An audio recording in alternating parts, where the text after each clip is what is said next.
Hello, hello, hello, everybody. I'm here live tonight. If you're joining me, say hello right now. Right now, say hello. I see. Oh, Valerie's here. Right on the 8:30 p.m. Right, exactly. You're here. Thanks for joining us. Tonight's topic: canine fitness Q&A. Submit any question that you have about canine fitness and conditioning. Oh my gosh, you guys. One of these days, I'm going to show you behind the scenes what I do right before I go live to kind of psych up and get all excited.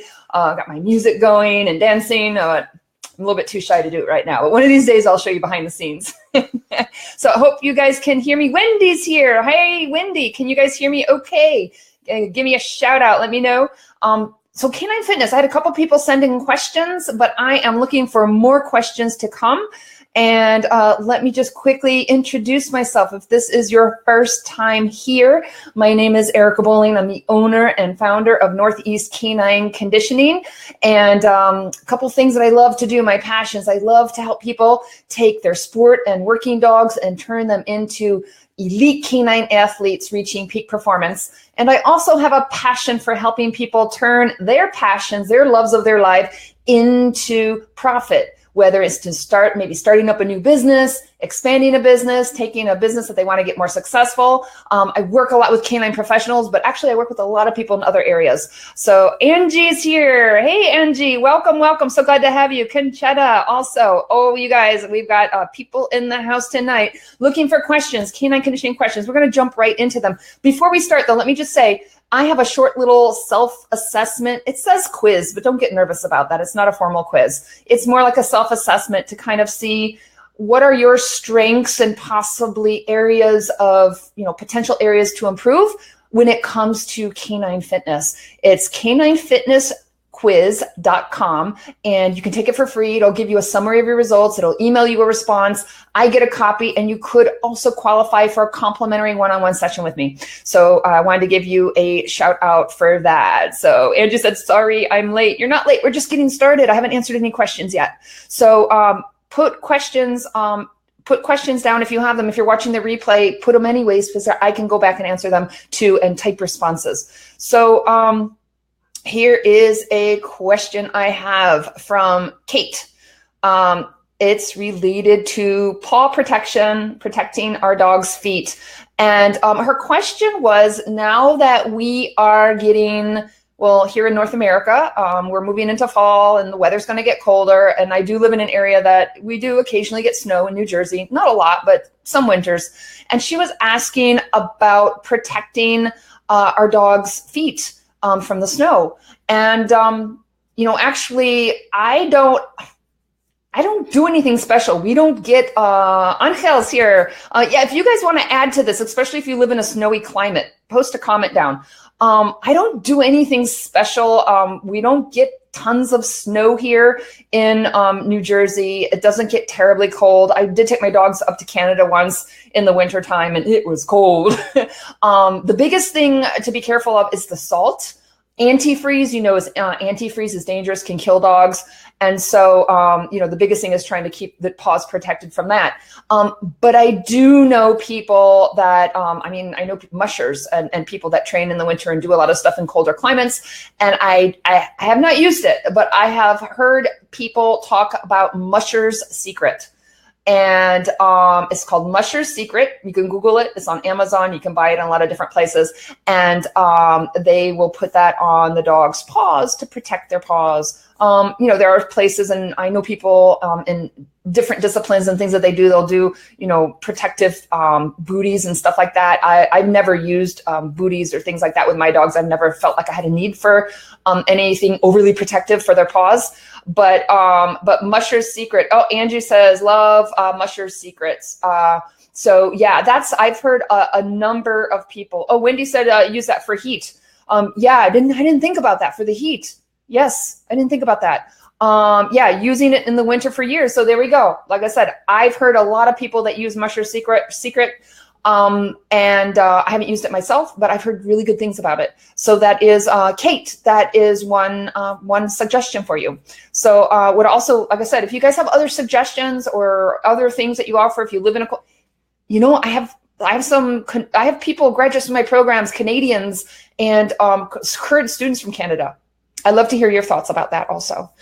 So as far as paw protection goes, that's like I said, I don't have, other than just making sure I pay attention to where my dogs are walking, trying to keep them out of the salt, might want to clean off the feet when they're coming in and things like that, make sure there's no salt on it. I don't have firsthand experience with, having real extreme cold weather. Here's Angie said, I'm going to put that out. You can also do a blend of organic coconut oil with lavender. So that I have not heard that before. So that's, and she also says she uses it with her SAR dog, her search and rescue dog. So that is, that's one suggestion. So let me go ahead and let me look. Anybody post any questions yet? Any questions? Looking. Okay. Feel free to post a question. If I happen to miss it, don't worry. I'll go back. I'll private message you, and I can also post comments after the fact. Next question. I've gotten a number of questions around this topic. Treadmills. I actually had a question about treadmills last night on my online class, my Canine class. And I also, on Facebook, I had people that were posting comments on Facebook about treadmill use. So I guess one of the most common questions I've had is the difference between like a slat mill, a dog-powered treadmill, versus a human treadmill. I'm sorry, an electric. I'm going to talk about human treadmills too. Like the electric treadmills where you can control the speed of the dog. So first off, the human versus canine treadmill. Quick thing there. I do have an article. I'm going to post it in the comments and also in the description of this video when I'm done. I have an article you can download on treadmill use and selecting the right treadmill for your dog. So if you have not read that article, as probably about 10 minutes, as soon as I'm done going live, I'll post that. Human treadmill versus canine treadmill. Typically, if you have a medium, let me say my Malinois Knox, he can vary about 61 pounds, say medium size, 61 pounds, and actually bigger. Those I find in the human treadmills, typically they're going to be too short. One of the recommendations I've seen in some of the physical rehab veterinary textbooks, they say like more than twice the length of your dog. So you have to take the length of your dog, but you have to allow for the stride length. And one of the textbooks actually said like 2.5 times the length of your dog. That's pretty long. And so what happens is even though physically your dog could fit on a human treadmill, when you add the reach of their legs and then also psychologically the dog, thinking about, are they concerned about the edge of the treadmill and things like that? Those are things to think about. But typically kind of a medium, large dog, a human treadmill is going to be too short for them. A couple other things to think about is the human treadmill versus the canine. The canine is built with the dog in mind, the distribution of how the weight goes. They're four-legged. Also, when you think about the kind of how the treadmill's put together, on a human treadmill, there'll be like a space and a gap between the sides of it, where you're doing the running and it could be potentially areas where the dog might catch their feet, catch a toenail, because in a human treadmill, they're not thinking about those types of things and looking at the edges and stuff like that. So there are unique things to a canine treadmill that, dealing with hair, thinking about weight distribution, thinking about the things, making sure you're not having places where the dog might catch their toe and their feet. Those things are different. Also, and this is also something to be thinking about with the canine treadmills, but sometimes what happens is when you have the control panel in the front and up, like in the human treadmill, what happens is a lot of times that control panel is going to be like up and almost over the dog's head. The dog can be behind it, but some dogs, when they have that control panel right in front of them, it makes them step back even more. So you get a treadmill that's a little bit too short, and then they have the control panel, and then just spatially, they're wanting to back away, then they're having even less space. So those are some things, just thinking about the human versus the canine. And my article, I talk more about that.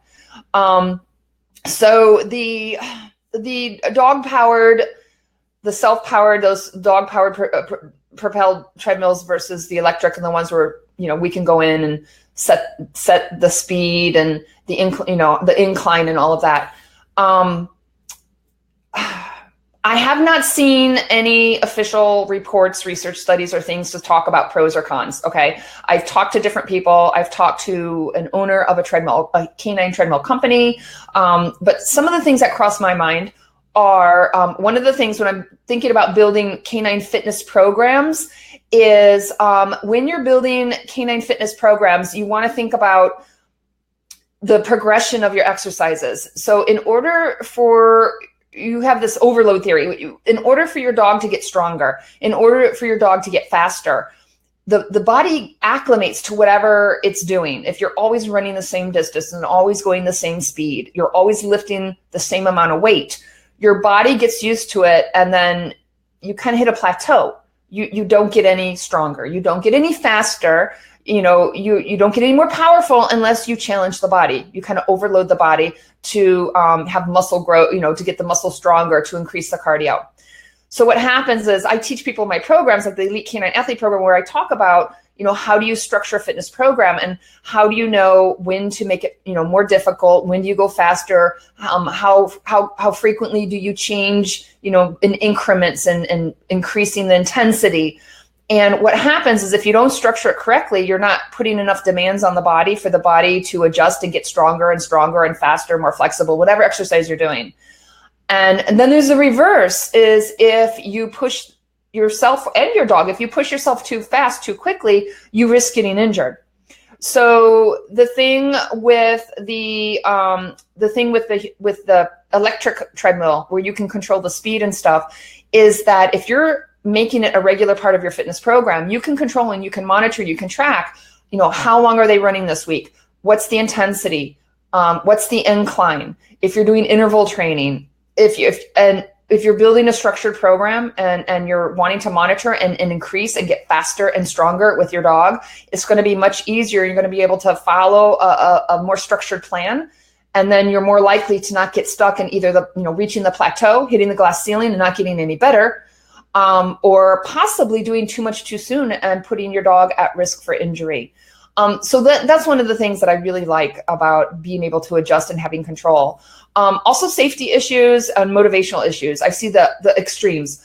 I see dogs that just don't get very motivated. And if you put them on a treadmill where they control the speed, they're just going to be like, like they're not going to get much of a workout because they're just not, real motivated. And you might be able to motivate them a little bit, but it's not going to be as consistent as if you can control. And then I see the other extreme where I have dogs where they have control and they just go, I was going to watch my language, go through it. They just go crazy. Just crazy. I'm thinking of some Malinois I know, just crazy dogs. You put them on there and they go absolutely nuts. They go crazy. And like some of them, it's like, oh my gosh, like it looks dangerous and a misstep. Or again, if you're pushing a dog too hard, well, they're doing it themselves actually. And some of these dogs, we have to protect them from themselves. So it's kind of the extremes there, from the dog getting like too crazy into it versus the dogs that maybe need a little bit more motivation. I'm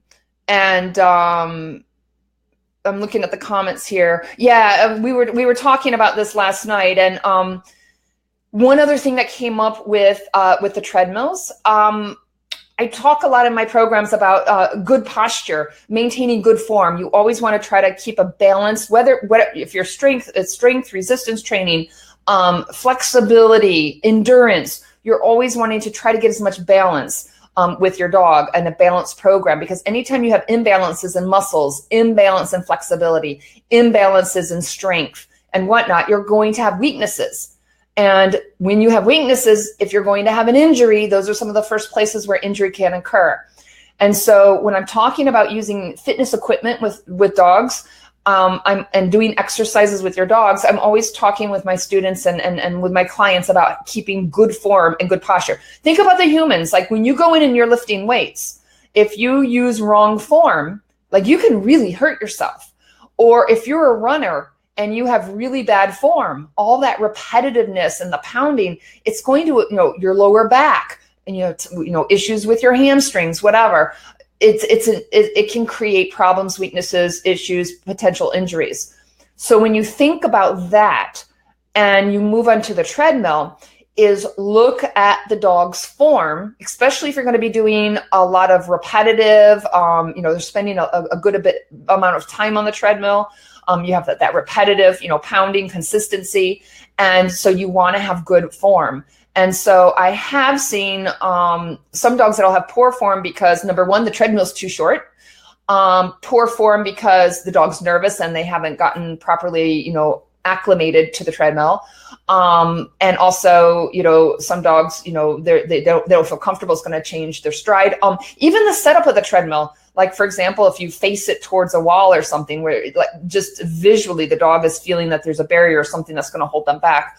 Those are some things to think about. But I have seen, for example, on some treadmills where the dog powered ones, where if you look at the dog's form, it looks very, very different in how they're holding the body. Let's say if we're looking at a dog just trotting outside on the flat ground. You have to think about the purpose and what you're doing. I've seen some people that will mimic some of the stuff for resistance training. You think about, when a dog is doing resistance training and they're pulling in a harness, their posture is very different than if they're, trotting at a steady trot for 12 miles, right? It's very different. So it's a combination. You got to think about the purpose and the goals and what you're doing. I'm not going to say, I would prefer to see some kind of research or some scientific, things saying pros and cons, or this is good or this is bad. I have not seen that. If you've seen it, send it to me. But just on the way I think about it and rationalize building a fitness program and the pros and cons, those are the things that come to my mind. And, me personally, if I put my dog on one, I would go with one that I can have some control over the speed, the duration and things like that.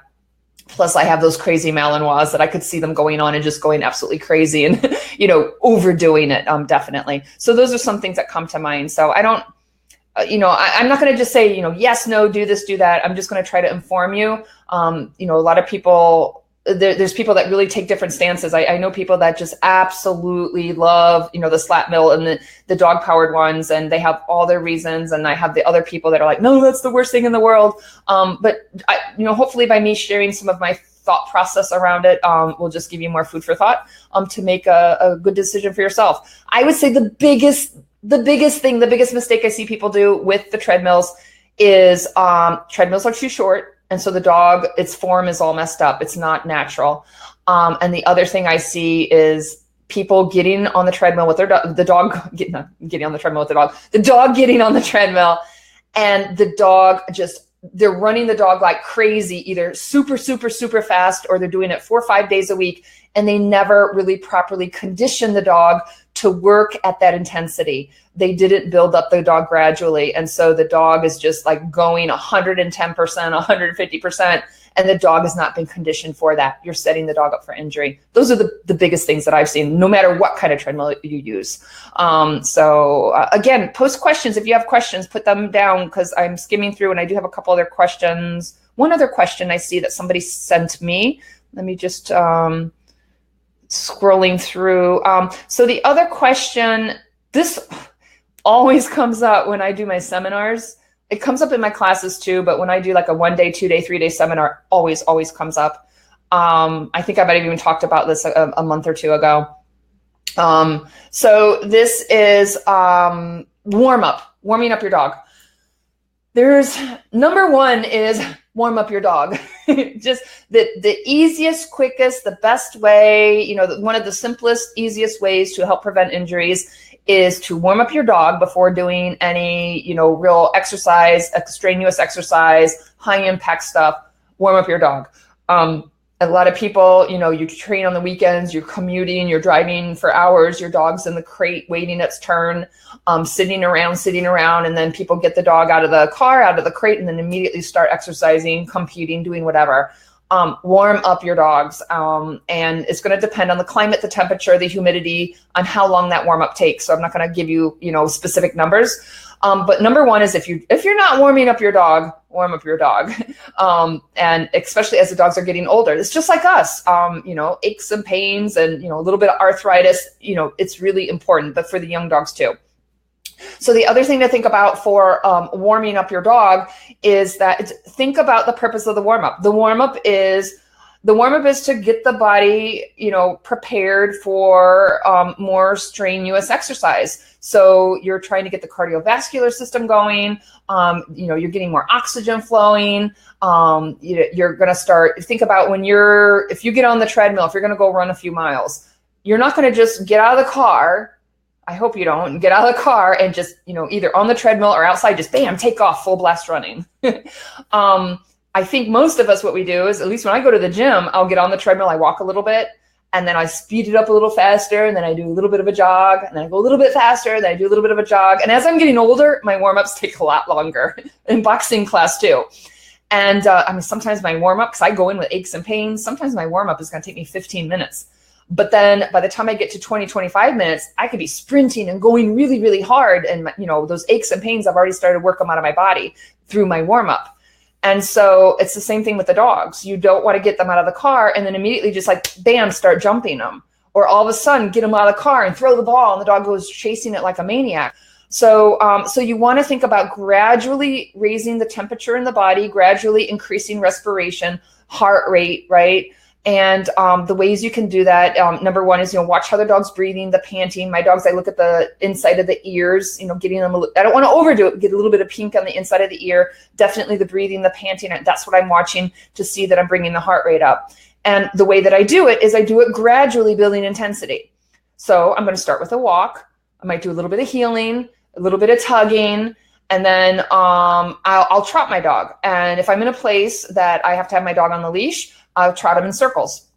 And if you're a horse person and you know about horses, how we lunge horses with, around in circles, I teach my dogs to lunge like horses. I could have them on a 25-foot leash and have them lunging in both directions. But if not, I could take a 6-foot, just a 6-foot lead, and I can just kind of lead my dog around, trotting them in circles. I did that today. I was doing detection training. My dog was in the car waiting our turn, and took him to the bathroom. And right before I took him in the building to do some searching, I just took just a couple minutes, real brief, because it wasn't, it was kind of warm outside anyways. And I just trotted them around to the left, trotted them around to the right, getting the heart rate going. And then I take them in the building. And some people might think detection work. And if I have him on a lead, and so he's not off leash and he's not running like crazy, he might try to trot, but he's basically walking, pulling, sniffing.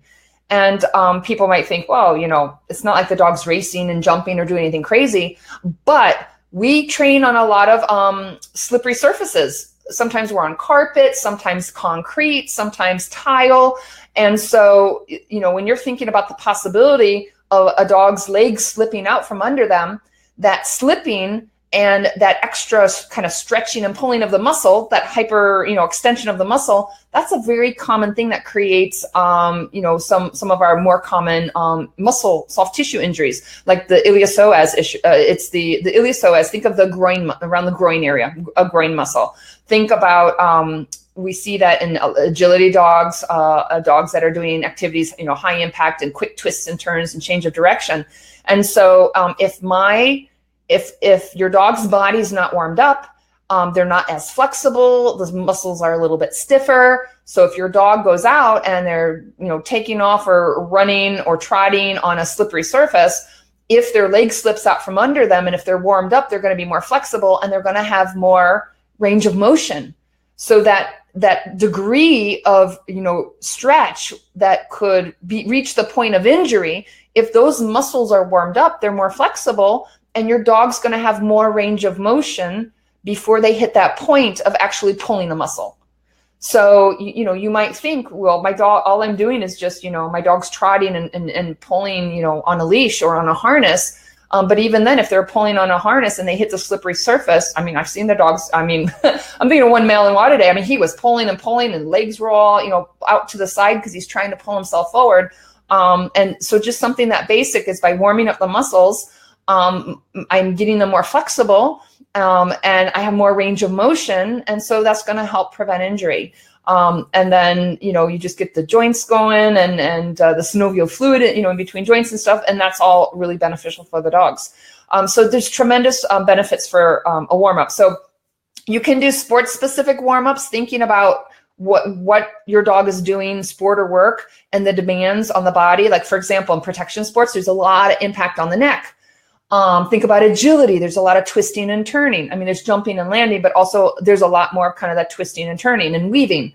So when you're doing a warm up, when you're doing a sport or work specific warm up, you want to think about the demands of what your dog is doing on the body. And if you're getting, excess impact or, potential trauma on a certain part of the body in that sport or activity you're doing, you want to make sure that you warm up those muscles extra well. So if I'm going to be doing protection sports, I'm going to add some tugging, not crazy thrashing tugging, but tugging, maybe a bite pillow, and I'm pulling it not up where they're, kind of getting their neck out of all alignment, but I'm trying to mimic in a lower drive some of the activities they're doing in their sport or the work that they're doing to warm up those muscles.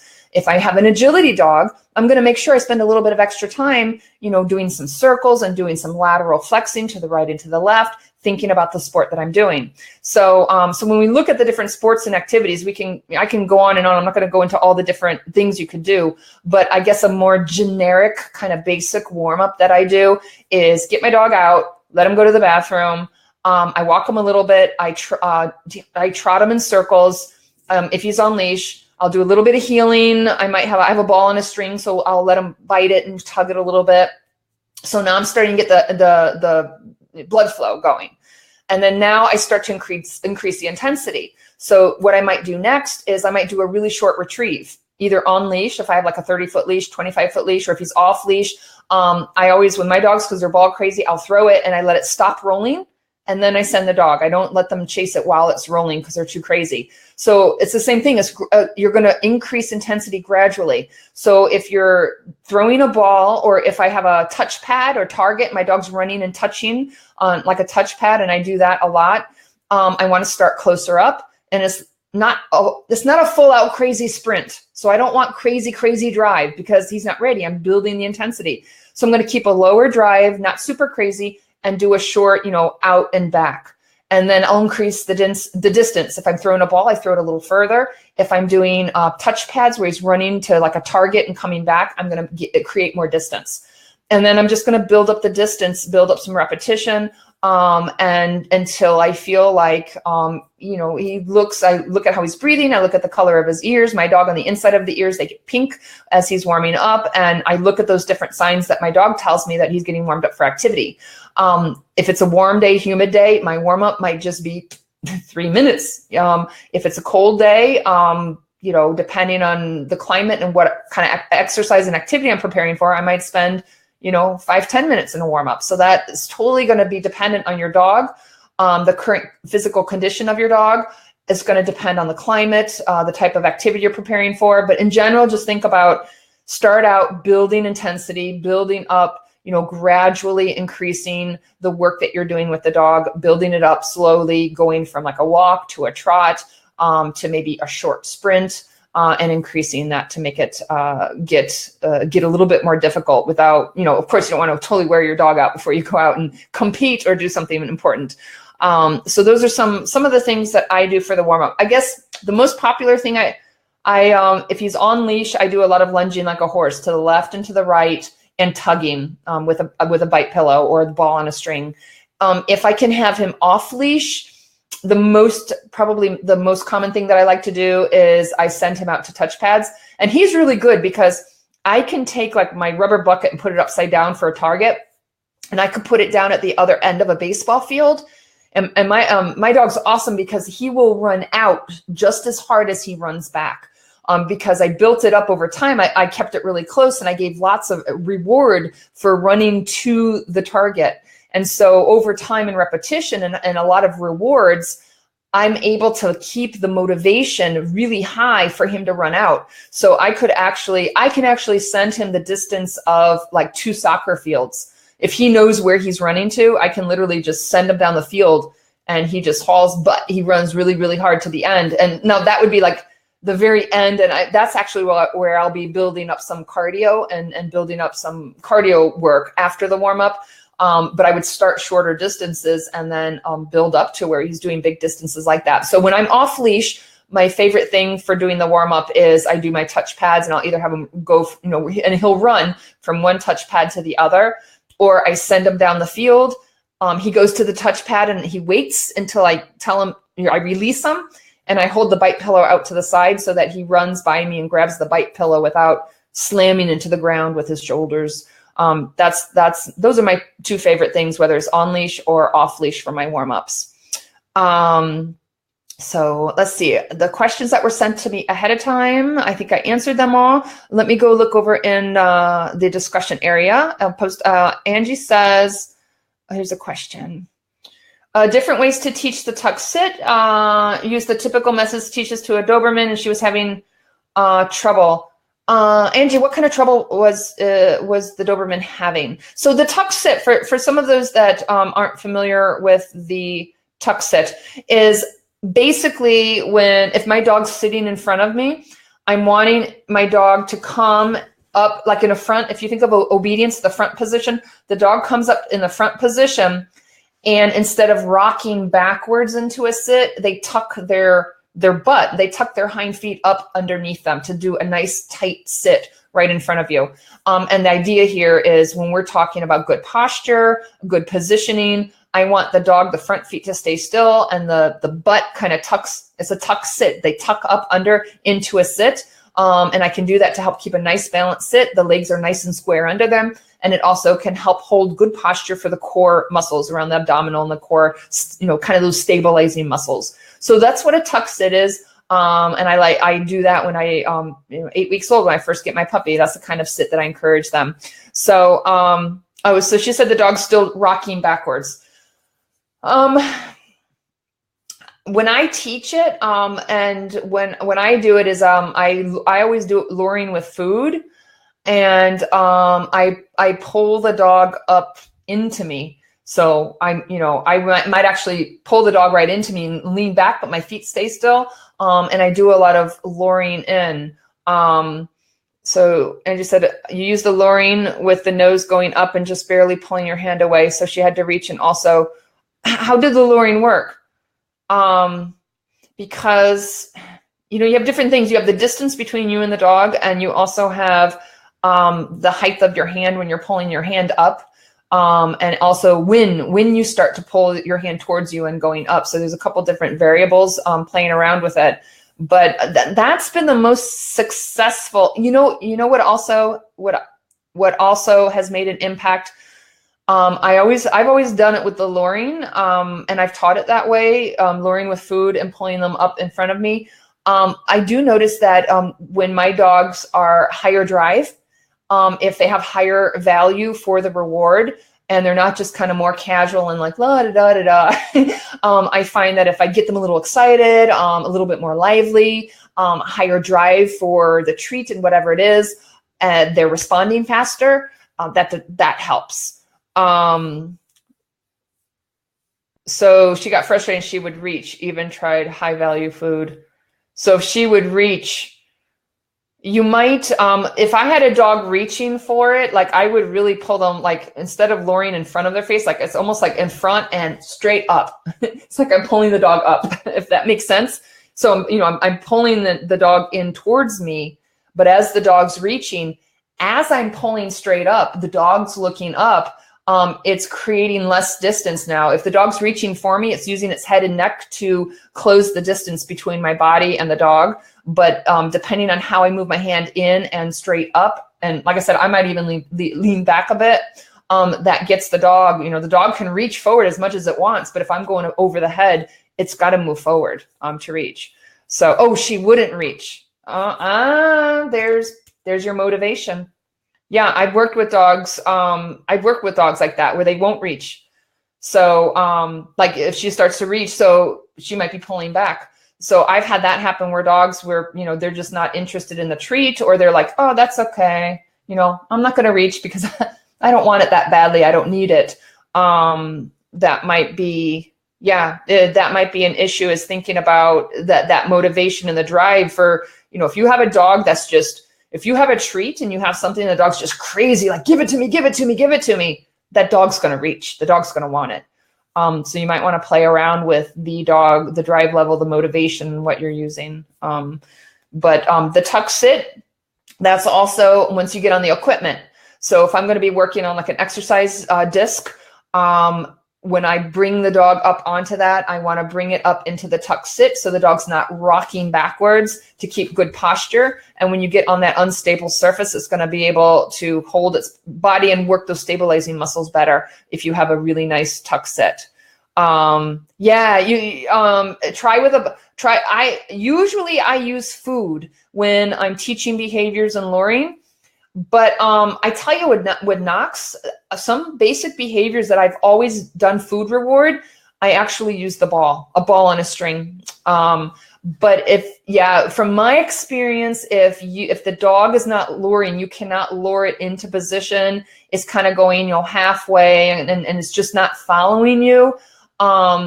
It just doesn't have from my experience, it's not that food motivated or the type of food. It's not hungry. Sometimes I see dogs where they'll do that. It's not because of the food or the drive. It's because of insecurities. Sometimes if we're trying to lure them into something, that they're uncomfortable with, that can also make a dog back off if it's more of a confidence issue. But more times than not, on the equipment, sometimes it's the confidence, but more times than not, when I've seen that kind of an issue, is the dog just isn't really that much into the food. They're like, I'll reach for it, but nah, you know what? Change my mind. I don't need it that bad. So mix it up, try a different type of food, or try a different type of something more higher value. That's what I would do. I misunderstood. I thought that you meant that that she was stretching and wasn't moving into it. But yeah, that's what I would do, is I would look at the drive and look at the motivation. So, and that's another thing we talked about, is before we move on to the exercise equipment, we want to make sure the dog has good posture, has a good tuck sit, has a good position on the ground before we start putting them on the exercise disc or putting them on the exercise balls and the peanuts and stuff like that. So work on those good positions and proper posture on the ground first, and get consistency before you put them onto the equipment. So I'm just looking through. So I went a little bit over. I tried to keep these to 30 minutes. Let me see. I think I answered the questions that were put in the discussion area. If not, let me know. Like I said, I'll check afterwards. Let me put this up one more time. Canine fitness quiz. Again, it's more like a self-assessment. Don't get intimidated by the word quiz. It's not going to test you or grade you. It's more a self-assessment for you. What it happens? Most of the people, whenever they take this, they don't realize that there's so many things that are incorporated in canine fitness. Probably the most common response I have when people do this is they're like, oh my gosh, like I never realized this was all a part. I never thought about this. I never even thought to think about this in relation to my dog. It was kind of a aha moment. But the questions will give you, you'll select on a scale with numbers, the areas where you feel stronger, where you feel weaker. It's going to do a summary of the results for you, and some suggestions for moving forward. And like I said, depending on how you respond, but people can go through there and qualify for a complimentary one-on-one a virtual coaching session with me. So I encourage you, if you have not done it, it can be quite eye-opening just to read the questions and see the categories that are on there. So that is caninefitnessquiz.com. So, all right, guys, I think let me see. Angel said he's had the same problem with his dog. He worked on the sit on a small platform and he adjusted to the tuck sit.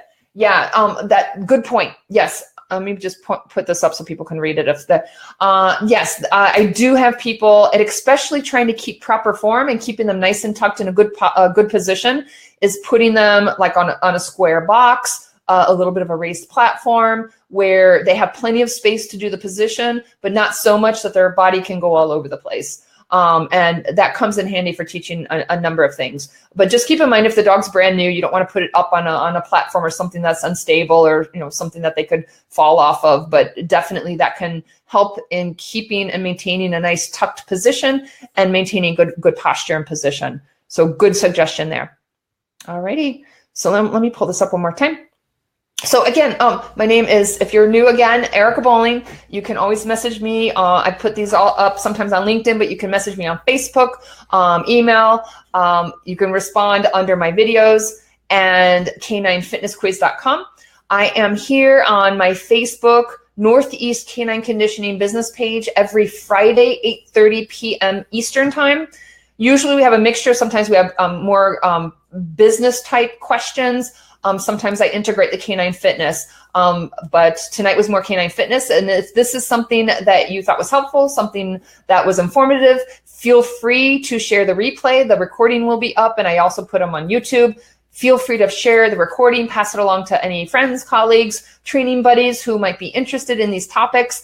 And hopefully I will see you on our next live session. So again, check out Canine Fitness Quiz. Leave any questions. If you're watching the replay, feel free to also reach out to me. And I really appreciate you guys being here tonight. And I will see you next week live, hopefully, and talk to you guys soon. Bye-bye.